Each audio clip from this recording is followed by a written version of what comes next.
Bom dia, tudo bem com vocês? Nós vamos dar continuidade ao nosso conteúdo e hoje nós vamos falar sobre transformações geométricas. Transformações geométricas a gente já começou, a gente já viu isso ano passado e este ano ele vai dar mais um aprofundamento nessa matéria.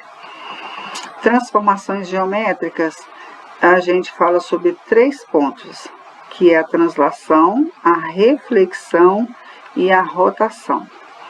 E hoje a gente vai falar sobre reflexão. A própria palavrinha já nos direciona, né? Reflexão, vai refletir uma imagem, como se você estivesse na frente do espelho com uma imagem. Então, vai refletir. Quando a gente chega na frente do espelho, a nossa imagem está refletida no espelho. Então, nós temos aqui uma definição, né? Na simetria de reflexão, a forma e o tamanho da figura são mantidos. A figura é apenas espelhada. Para que uma figura seja considerada de reflexão de outra, temos que 2 pontos correspondentes quaisquer, que devem estar em lados opostos em relação ao eixo de simetria e devem estar a uma mesma distância desse eixo. Então, nós temos aqui um desenho que está mostrando para nós que eles estão, o original, vamos assim dizer, ele está refletindo o desenho. E aí nós temos aqui, se você observar, a posição das minhas setas, elas ficam em sentidos opostos, é uma reflexão. Neste outro desenho aqui, com a letra E, nós temos também o eixo, aqui já vem mostrando para nós o eixo de simetria, que a gente chama, não é? Se você observar, essa parte desse meu desenho está refletida nessa parte aqui de baixo do meu desenho. E se você pegar esse nosso desenho e dobrar nesse eixo de simetria, essa parte do desenho ela vai sobrepor com esse outro lado aqui do nosso desenho. Um outro exemplo que foi colocado também, nós temos aqui a letra F.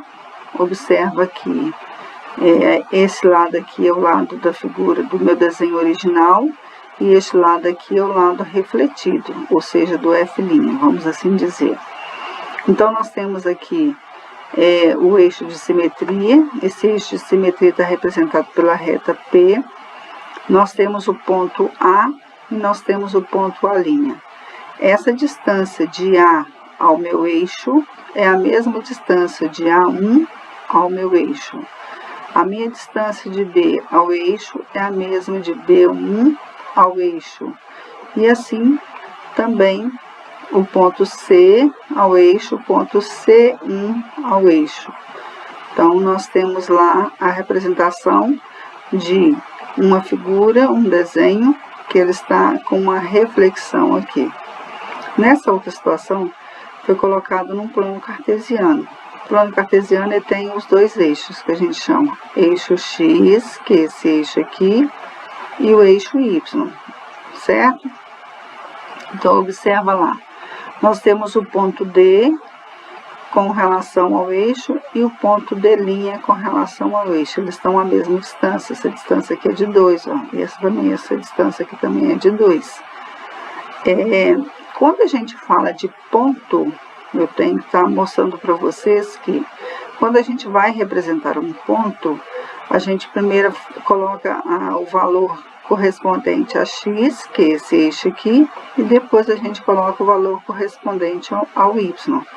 Então, no caso do ponto D, este ponto D, ele vai ser representado por menos 5 e pelo valor 2, ou seja, ponto D é menos 5 e 2.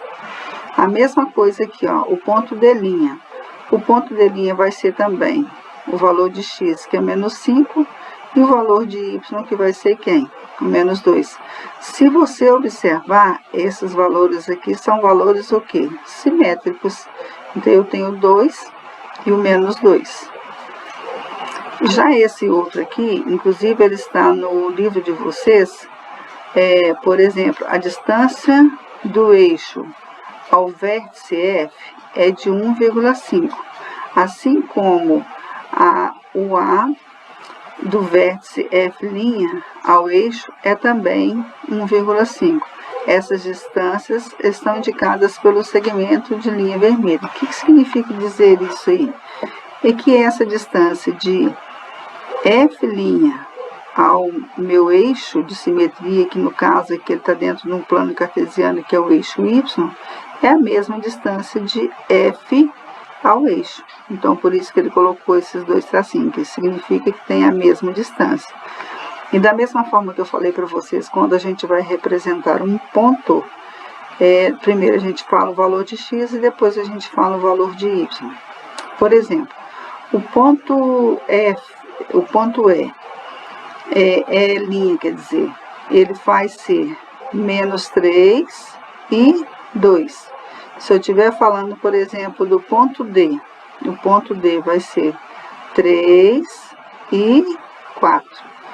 Então, é isto, né? Essa parte de reflexão, a gente vai estar resolvendo agora as atividades do livro. As atividades do livro são da página 24 até a página 29. Então, espero que vocês peguem para resolver, lendo, né, o livro de vocês aí. E nas dúvidas que vocês tiverem, vocês podem estar me perguntando durante o nosso horário agora, ok? Um abraço, até mais.